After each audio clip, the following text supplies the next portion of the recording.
তো ভাঙাচুরার দিন চলে আসছে আজকে আমাদের। আজকে আমরা কি করব, মানে ভাঙচুর করব। সো আমাদের স্ক্রিন ভাঙচুর করব না কোনো কিছু, আমরা বেসিক্যালি আমাদের কোডটাকে ভাঙচুর করার একটা জিনিস আজকে আমরা শিখবো। আজকে আমাদের ক্লাসের টপিক হচ্ছে লাইন ব্রেক ইন এইচটিএমএল, মানে এইচটিএমএল লাইনটাকে কিভাবে আমরা ভাঙবো। সো সেটা আজকে আমরা দেখবো আমাদের এই ক্লাসে। সো আমি অ্যাজ ইউজুয়াল একটা ফোল্ডার ক্রিয়েট করে রাখছি, দেন আমি এখান থেকে হচ্ছে সিএমডি অন করে নিব। সিএমডি অন করে নিয়ে এখান থেকে জাস্ট কোড ডট দিয়ে এন্টার দিব, দিলে আমাদের এই যে ভিজুয়াল স্টুডিও কোডে আমরা চলে আসবো। তো আমরা এই যে এই ফোল্ডারে চলে আসছি, লাইন ব্রেক ইন এইচটিএমএল। তো এবার আমরা কি করব, index dot HTML, index dot HTML নামে again same file, again same জিনিস, অ্যাগেইন রিপিট, সবকিছু সেম টু সেম হচ্ছে। তো এখানে আমি দিয়ে দিলাম লাইন ব্রেক ইন এইচটিএমএল। তো এখান থেকে আমি হচ্ছে একটা হচ্ছে এইচ1 ট্যাগ দিয়ে দিই, এরপর হচ্ছে আমাদের হেডিংটা থাকবে হচ্ছে line break in HTML tag. তো এবার আমরা যেটা করবো সেটা হচ্ছে আমরা একটা প্যারাগ্রাফ ট্যাগ নিব, এগেইন এগেইন প্যারাগ্রাফ ট্যাগ নিয়ে আমরা হচ্ছে লোরেম, লোরেম, সরি লোরেমটা ভুল হয়েছে, লোরেম, লোরেম আমরা হচ্ছে এবার 20 নিব। তো 20 নিয়ে আমি একটা এন্টার দিয়ে দিব, প্লাস আমার এখানে 20টা হচ্ছে লোরেম টেক্সট হয়েছে। সো এখন বেসিক্যালি একটা প্রবলেম আমাদের হচ্ছে রেগুলার হচ্ছে, সেটা কি দেখেন, আমি যখন একটা বড় টেক্সট নিচ্ছি, বড় একটা লোরেম টেক্সট বা বড় একটা ডামি টেক্সট নিচ্ছি, তখন এটা আমাদেরকে এই যে লাইন ব্রেক করে এই দিকে দূরে চলে যাচ্ছে, দূরে কোথাও একটা হারিয়ে যাচ্ছে। তো আরো করলে আরো হারিয়ে যেত। তো এখন এটাকে আমি হচ্ছে এন্টার দিয়ে এখান থেকে বেসিক্যালি নিচের দিকে নিয়ে আসতে পারি, আবার এখান থেকে এন্টার দিয়েও নিচের দিকে নিয়ে আসতে পারি। কথা আমরা জানি যে আমাদের এন্টারে আমাদের মানে কোডে কোনো তফাৎ হয় না, আমাদের হচ্ছে কোড যেভাবে আছে সেভাবেই থাকে। এই যত এন্টার যত স্পেস টেস্পেস দেই না কেন, এগুলোতে কোনো সমস্যা হয় না। সো আমি একটু কন্ট্রোল জেড দিয়ে আবার আগের জায়গাটাতে যদি ফিরে যাই, এই লোরেম 20, এই যে 20টা টেক্সট হয়ে গেছে। সো এবার আমরা এটা তো আমরা হচ্ছে এন্টার দিয়ে দিয়ে নিচে আনছি আগের বার। সো এবার আমরা একটু দেখবো হচ্ছে এই ভিউয়ে যাব, ভিউ গিয়ে ওয়ার্ড র্যাপ নামে একটা জিনিস আছে, এখানে আপনি একটা শর্টকাট পাবেন এএলটি, মানে আল্টার জেড। অল্টার জেড আপনি যদি প্রেস করেন আপনার কিবোর্ড থেকে অল্টার জেড, তাহলে এটা লাইন ব্রেক হয়ে যাবে। বা এখান থেকে ভিউতে গিয়ে এখান থেকে ওয়ার্ড র্যাপটা সিলেক্ট করে দিলে এটা মানে শুধুমাত্র আপনার স্ক্রিনের সাইজ অনুযায়ী ওয়ার্ডটাকে নিয়ে তারপরেরটুকু ভেঙে নিচের দিকে দিয়ে দিবে। এটা হচ্ছে আর কি সিস্টেম।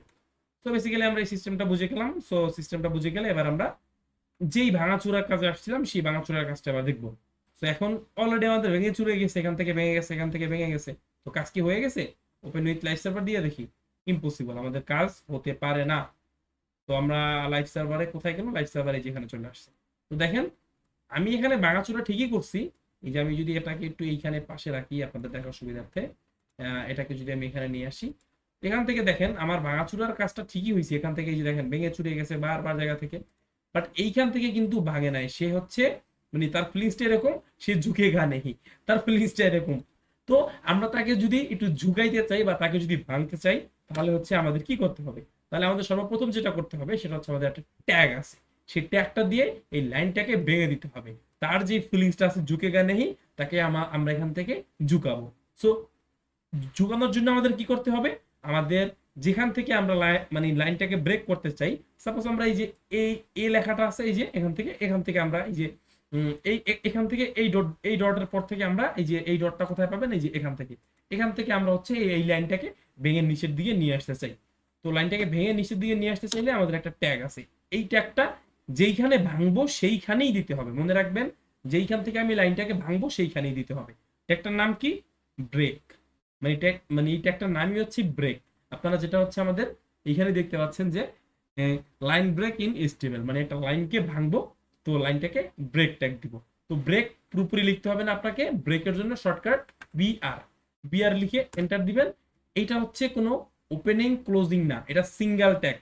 ফার্স্ট একটা সিঙ্গেল ট্যাগ পেলেন, অনেকগুলি সিঙ্গেল ট্যাগ আপনারা হচ্ছে এরপরে আস্তে আস্তে মানে পাবেন। এতদিনে আমরা জানতাম কি আমাদের এইচটিএমএল এর ডাবল ট্যাগ হয়, যে opening closing, opening closing, opening closing, এভাবে হচ্ছে আমাদের ডাবল ডাবল ডাবল ডাবল হয়। ফার্স্ট হচ্ছে একটা ট্যাগ পেলেন যেটা হচ্ছে কোনো ক্লোজিং ট্যাগ নাই, সে নিজেই ইন্ডিপেন্ডেন্ট সিঙ্গেল ট্যাগ, তার কোনো ক্লোজিং ট্যাগ দরকার হয় না। তার কাজ হচ্ছে ভাঙচুর করা, তো সে কাউকে নিয়ে ভাঙচুর করে না, সে একাই 100, সে একাই ভেঙে ছুটে দিতে পারে। তো এই জন্য সে হচ্ছে সিঙ্গেল ট্যাগ। তো এটার কোনো ক্লোজিং ট্যাগ আবার দিতে চান না। আবার কেউ হচ্ছে একটু হচ্ছে পন্ডিতি করে এখান থেকে হচ্ছে এই যে আর একটা বিয়ার ট্যাগ দিয়ে দেই আমি হ্যান ত্যান। তো এইভাবে কি হচ্ছে পন্ডিতি করতে যায় না, বিকজ আমাদের পন্ডিতি করার দরকার নাই। আচ্ছা, এটা কি হয়েছে, এটা এখান থেকে এই এটা কি হয়েছে, এখান থেকে ভেঙে চুরে একদম চৌচির হয়ে গেছে। আমি এটাকে একটু চেঞ্জ করে নিই। এই যে এখান থেকে আপনার হচ্ছে এই যে এখান থেকে আপনার এটাকে আর মানে ভাঙাচুরা করতে হবে না। এই যে দেখেন এখান থেকে এই যে ভাঙচুর করতে গেলেই ঝামেলা লাগতেছে, মানে অর্থাৎ এটাকে আপনি ক্লোজ করতে যাবেন না। এটা ক্লোজিং ট্যাগ হয় না, এটা এটা ওপেনিং ট্যাগ, এটা এবং এটাই ক্লোজিং ট্যাগ। সে হচ্ছে সেলফ ট্যাগ, তার ওপেনিং ক্লোজিং নেই। Okay, clear? ওকে, তো আমরা যখন বিয়ার ট্যাগ দিলাম, এবার কন্ট্রোল এস দিয়ে দেখি যে সে ঝুঁকে কিনা। তো কন্ট্রোল এস দিলাম, দেখেন সেখান থেকে ঝুঁকে গেছে।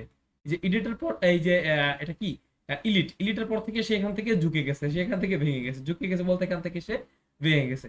তো তারপরে হচ্ছে আমি যদি এই নিচ থেকে কোথাও আরো একটা জায়গায়, সরি ফর দ্যাট, তো আমি যদি নিচে কোনো আরো একটা জায়গায় যদি মন চায় আমার এখান থেকে আমি আবার বিয়ার ট্যাগ দিব, ইচ্ছা আপনি দিতে পারেন। কন্ট্রোল এস, এই যে এখান থেকে আবার ভাঙছে।